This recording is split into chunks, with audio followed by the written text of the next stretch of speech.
अच्छा जी, तो आज की क्लास में जो है हमने जो टॉपिक्स कवर करने हैं वो दो टॉपिक्स हैं। पहला टॉपिक जो है हमने स्टैटिक इलेक्ट्रिसिटी का एक कवर करना है, दूसरा टॉपिक साउंड का कवर करना है। तो दोनों आसान टॉपिक है, इंशाल्लाह जल्दी कवर हो जाएंगे। साउंड से शुरू करते हैं। साउंड का क्वेश्चन नंबर 1 है, the figure 2.1 shows the experiment to measure the speed of sound in air. अब speed of sound in air measure करना है। यहाँ पे एक टीचर है जिसके हाथ में एक पिस्टल है। जैसे वो फायर कर रहा है एक पफ निकल रहा है धुएं का, ठीक है। और ये धुएं का जो पफ है इसके साथ एक साउंड भी निकल रहा है। जब भी ये धुएं का पफ ये स्टूडेंट्स देखते हैं अपना टाइमर स्टार्ट कर देते हैं, और जब फिर इनको आवाज़ आती है तो टाइमर स्टॉप कर देते हैं। ये दोनों आपस में 100 मीटर्स दूर है। ये सारी डिटेल मुझे कहाँ से पता चल रही है? यहाँ से। The teacher has a starting pistol that produces a loud sound bang and a puff of smoke when the trigger is pulled. The student uses the stopwatches to time the interval between the seeing the smoke and hearing the bang. ठीक है, तो seeing the smoke और hearing the bang के दरमियान जो है वो basically अपने टाइमर को स्टार्ट कर रहे हैं। अब देखते हैं, suggest a method of measuring distance of 100 metre. इनके दरमियान 100 मीटर है, तो 100 मीटर का डिस्टेंस किस तरह मेजर किया जा सकता है? दो चीज़ें हैं। सबसे पहले डिस्टेंस मेजर करने के लिए जैसे 100 मीटर वगैरह होता है, जो रोड वगैरह का होता है, हम उसमें ट्रंडल व्हील इस्तेमाल करते हैं। या तो ट्रंडल व्हील होता है या फिर हमारा क्या आ जाता है, मेजरिंग टेप आ जाता है। ठीक है, दोनों में से एक चीज़ होती है, या तो ट्रंडल व्हील आ जाएगा या फिर मेजरिंग टेप आ जाएगा। Explain why it is important that the starting pistol produces a puff of smoke at the same time as the bang। ये क्यों ज़रूरी है कि जो आपका धुआं निकले वो जो है आपका साउंड प्रोड्यूस होने के साथ सेम टाइम पे हो। क्योंकि देखो, बच्चे जो अपना टाइमर स्टार्ट करेंगे with respect to puff of smoke start करेंगे। जैसे वो पफ ऑफ स्मोक को देखेंगे वो अपना टाइमर स्टार्ट कर देंगे। फिर बाद में जब आवाज़ उनके पास आएगी, तो वो जब आवाज़ आएगी तब जाके वो अपने टाइमर को स्टॉप करेंगे। तो पफ ऑफ स्मोक और उन दोनों का निकलना इसलिए इम्पॉर्टेंट है because it help us to start our stopwatches. सही है, तो हम बोलेंगे in order to know when to start stop watch.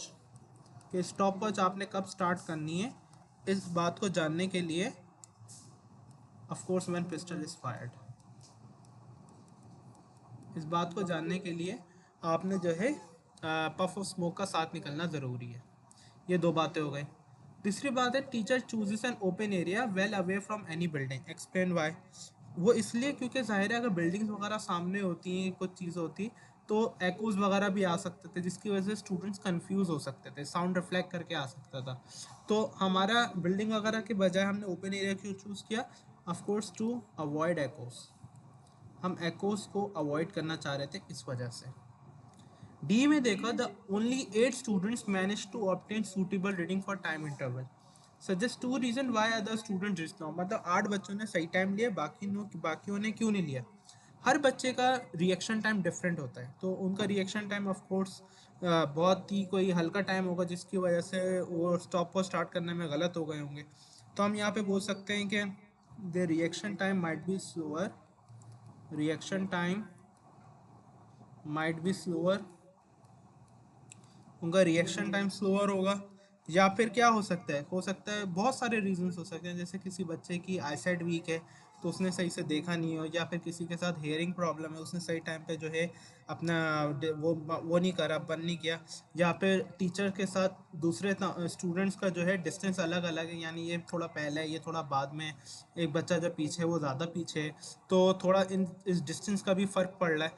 मतलब मल्टीपल रीज़न हो सकते हैं अलग अलग टाइमर्स के। तो हम इनमें से कोई भी रीज़न लिख सकते हैं। जैसे मिसाल के तौर पर मैं डिस्टेंस वाला यहाँ लिख देता हूँ कि distance of students from teacher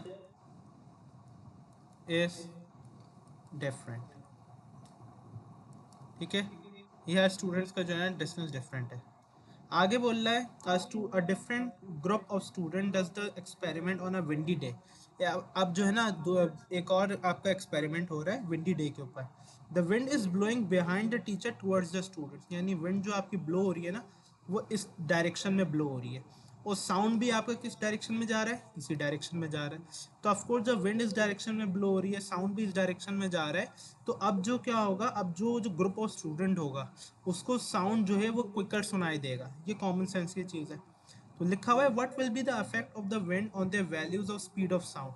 तो speed of sound of course फिर उनकी वैल्यू ज़्यादा आएगी, क्योंकि जो आपकी विंड है वो उसी डायरेक्शन में ट्रेवल करिए जिस डायरेक्शन में आपका साउंड आ रहा है। तो हम सिंपल बोलेंगे speed of sound will be larger. Larger भी लिख सकते हो, ग्रेटर भी लिख सकते हो, कुछ भी लिख सकते हो। ये पूरा एक क्वेश्चन हमारा ख़त्म हो गया। अगला जो ये वाला क्वेश्चन है, ये बेल जार एक्सपेरिमेंट का क्वेश्चन है। इस बेल जार एक्सपेरिमेंट का जो हमने पार्ट किया हुआ है, हमने पूरा ये बेल जार एक्सपेरिमेंट बाकायदा क्लास के अंदर भी कवर किया है और इसको साउंड के चैप्टर के अंदर कवर किया है। मैं साउंड का चैप्टर एक दफ़ा दिखा देता हूँ ताकि तसल्ली हो जाए कि भाई हाँ साउंड के चैप्टर में कवर किया हुआ है। आपने साउंड का चैप्टर खोलना है। साउंड के चैप्टर खोलने के बाद आपने चले जाना है बेल जार एक्सपेरिमेंट के ऊपर। बेल जार एक्सपेरिमेंट, ये है बेल जार एक्सपेरिमेंट। ये पूरा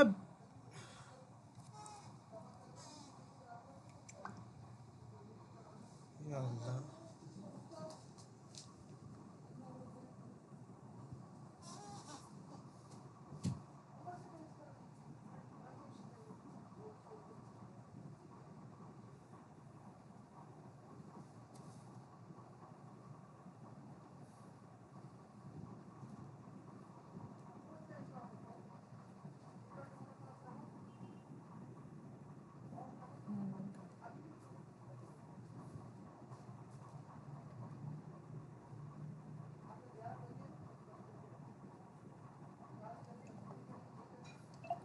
हाँ यार उस्मान, अभी नेट इन होना बंद हो गया था,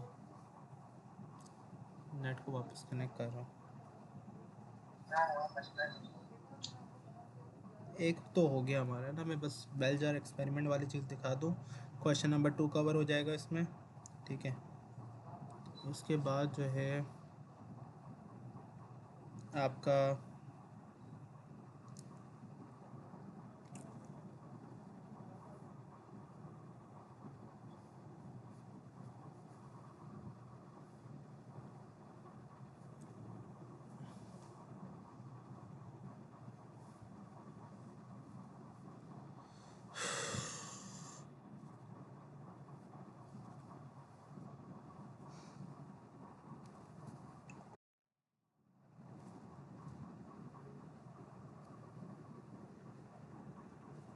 तो मैं बता रहा था कि बेल जार एक्सपेरिमेंट के हवाले से, तो हमारा जो है ना ये पूरा बेल जार एक्सपेरिमेंट यहाँ पे हमने इसको डिस्कस किया है डिटेल के अंदर। इसकी इन्वेस्टिगेशन, इसका प्रोसीजर, इसकी ऑब्जर्वेशंस और इसके रिजल्ट, सारी चीज़ें यहाँ पे मेंशन्ड है। तो आप जो है साउंड के चैप्टर के अंदर जो है बेल जार एक्सपेरिमेंट वाली चीज़ को जब डिटेल में पढ़ोगे तो आपका ऑटोमेटिकली जो है जो बुक 4 का क्वेश्चन है साउंड का बेल जार एक्सपेरिमेंट के रिलेटेड, ये वाला, ये आप आराम से फिर ये पूरा क्वेश्चन कर सकोगे। बाकी जो रेलेवेंट चीज़ें होंगी वो ऑफ कोर्स मार्किंग स्कीम से जब क्रॉस चेक करोगे तो आराम से हो जाएंगी, कोई प्रॉब्लम नहीं होगा इंशाल्लाह। तो ये क्वेश्चन नंबर 2 था साउंड का।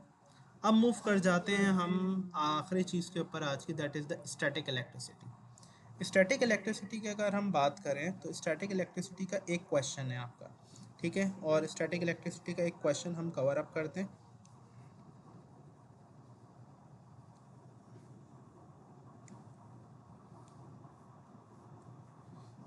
ऊपर मूव करते हैं, ये रहा क्वेश्चन।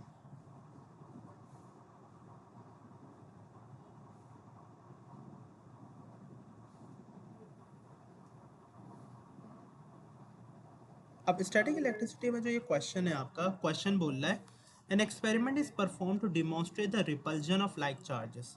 तो हमारे बेसिकली पर्पस क्या है, it the purpose is to demonstrate the repulsion of like charges. Two identical rods, the rod A and rod B are each rub at one end with identical cloth. यानी rod A तो आपकी यहाँ पे मौजूद है, इसको जो है ना इस एंड को रब किया गया है आइडेंटिकल क्लॉथ से, ठीक है। अब मतलब एक क्लॉथ है उससे रब किया सिंपल। और एक और रॉड ली है आपने, रॉड बी, ठीक है। और रॉड बी को भी क्लॉथ से रब किया गया है, ठीक है। अब जब रॉड ए और रॉड बी को क्लॉथ से जब रब किया गया है तो रॉड बी और रॉड ए के ऊपर सेम चार्जेस आ गए। क्या आ गए? सेम चार्जेस आ गए। तो सेम चार्जेस आने का बेनिफिट क्या होगा कि हम रिपल्जन को डिमॉन्स्ट्रेट कर पाएंगे, ठीक है। ये पर्पस है इसका। तो अभी थोड़ा सा इसको देखते हैं। अब देखते हैं on figure 4.1, draw the position of the rub end of rod B so that the force produce on the rod A is large as possible.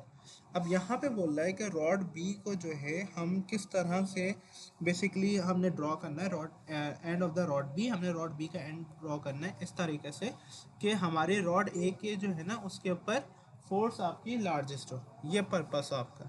ठीक है, अब इसका तरीक़ेकार क्या होगा, हम सिंपली प्लेस करना है हमने रॉड बी को। तो रॉड बी को हम इस तरह प्लेस कर सकते हैं, कुछ आई गेस इस तरह प्लेस कर देंगे। हाँ, तो रॉड बी का मैं लेबल कर देता हूँ इसे, rod B, rod B label कर दिया। ठीक है, अब रॉड ए और रॉड बी के ऊपर याद रहे कि सेम चार्ज है, या तो नेगेटिव भी होंगे या फिर पॉजिटिव भी हो सकते हैं। ठीक है, दोनों हो सकते हैं। मैं यहाँ पे एज्यूम कर रहा हूँ कि यहाँ पे दोनों के ऊपर नेगेटिव होंगे। क्या चार्ज होगा क्या नहीं होगा that is not of our concern. हमें सिर्फ ये है कि लाइक चार्जेस की रिपल्जन होनी चाहिए।